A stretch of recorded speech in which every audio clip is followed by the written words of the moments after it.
Johannesburg వేదికగా దక్షిణాఫ్రికాతో జరిగిన 4వ టీ20లో టీమిండియా ఏకంగా 135 పరుగుల భారీ తేడాతో విజయాన్ని అందుకుంది. అంతేకాదు 4 మ్యాచుల టీ20 సిరీస్ ను 3-1 తేడాతో సూర్యసేన సగర్వంగా సొంతం చేసుకుంది. ఈ మ్యాచ్లో తిలక్ వర్మ 47 బంతుల్లో 120 పరుగులు చేసి, సంజు శాంసన్ 56 బంతుల్లో 109 పరుగులు చేసి చివరి వరకు నాటౌట్ గా నిలిచారు. వీరిద్దరూ మెరుపు సెంచరీలతో చెలరేగడంతో టీమిండియా నిర్ణీత 20 ఓవర్లలో వికెట్ నష్టానికి 283 పరుగులు చేసింది.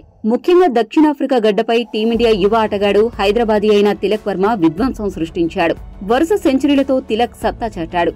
మొత్తం 4 మ్యాచుల సిరీస్ లో 140 సగటుతో 198 స్ట్రైక్ రేట్ తో బ్యాటింగ్ చేసిన తిలక్ 280 పరుగులు చేశాడు. ఈ కారణంగా player of the match, player of series అవార్డులు రెండూ కూడా తిలక్ దక్కించుకున్నాడు. ఇక అవార్డు తీసుకుంటున్న సమయంలో తిలక్ మాట్లాడుతూ కొన్ని ఆసక్తికర విషయాలు చెప్పుకొచ్చాడు. ఇంతకీ తిలక్ వర్మ ఏమన్నాడంటే, నేను వరుస సెంచరీలు సాధించడం చాలా గర్వంగా ఉంది. అయితే ఏదీ నేను ప్లాన్ చేసి చేయలేదు. నేను నా బేసిక్స్ ని నమ్ముకుంటూ ఆటను ఆడాను. అయితే ఏదైనా గొప్పగా సాధించాలి అనే సంకల్పమైతే ఉంది. ఇక్కడ నేను ఒక తమాషా విషయం చెప్పాలనుకున్నాను. గతేడాది ఇక్కడ ఆడినప్పుడు మొదటి బంతికే అవుట్ అయ్యాను. అలాంటి పిచ్ పై నేను సెంచరీ సాధించి సత్తా చాటడం చాలా సంతోషంగా ఉంది. ఇలా డకౌట్ అయిన వేదికపై సెంచరీ చేయడం అనేది నేను కలలో కూడా ఊహించలేదు. అయితే ఇది సాధించడానికి నేను చేసింది ఒక్కటే, ఒత్తిడికి లోనవ్వకుండా ప్రశాంతంగా ఉంటూ ఆటను ఆడడం జరిగింది. ఇది నిజంగా నమ్మశక్యం కాని ఒక అనుభూతి. అయితే దాన్ని నేను మాటల్లో వ్యక్తపరచలేను. అది కూడా దక్షిణాఫ్రికా లాంటి సవాలుతో కూడిన పిచ్ పరిస్థితుల్లో 2 సెంచరీలు బాదడం నా కెరీర్ లోనే చాలా అద్భుతమైన విషయం.